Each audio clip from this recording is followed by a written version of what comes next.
Welcome to today's verse of the day. Today's passage begins the reunion between Joseph and his brothers, but it is not a simple or immediate reconciliation. In these verses, we witness famine driving Jacob's sons to Egypt, Joseph testing them, and the beginning of God's work to awaken their consciences. Let's explore Genesis 42, 1-38 together.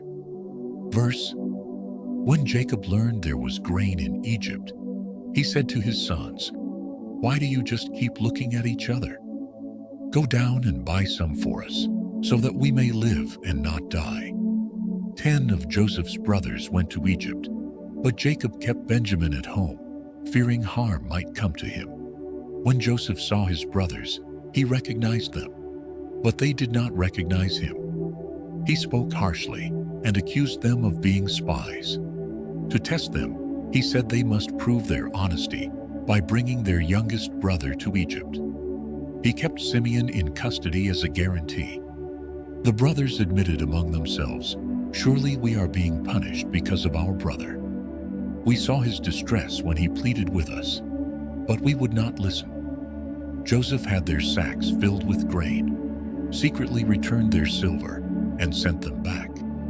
When they discovered the money in their bags, they were terrified, saying, "What is this that God has done to us?" When they told Jacob everything, he cried out, "You have deprived me of my children. Joseph is no more, and Simeon is no more, and now you want to take Benjamin." This chapter shows us how God awakens conscience. For years, Joseph's brothers had buried the guilt of what they did to him. But famine brought them face to face with Egypt, and with the brother they didn't recognize. Joseph's tests weren't cruel.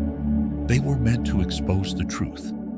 And God used the pressure of hunger, fear, and uncertainty to remind the brothers of their sin. Jacob, still grieving, couldn't see God's plan yet. But even in the pain, God was moving pieces into place for redemption. Have you ever experienced a season when God allowed circumstances to resurface old wounds or sins? It isn't to condemn you, it's to heal you. Like Joseph's brothers, sometimes God allows testing to bring our hearts back to honesty. And like Jacob, even when life feels full of loss, God is still preparing restoration. Where might God be using pressure in your life, not to harm you, but to bring you closer to His plan? Thank you for joining me today. If this passage spoke to you, share it with someone who needs the reminder that God even uses famine, fear, and testing to prepare us for reconciliation and blessing.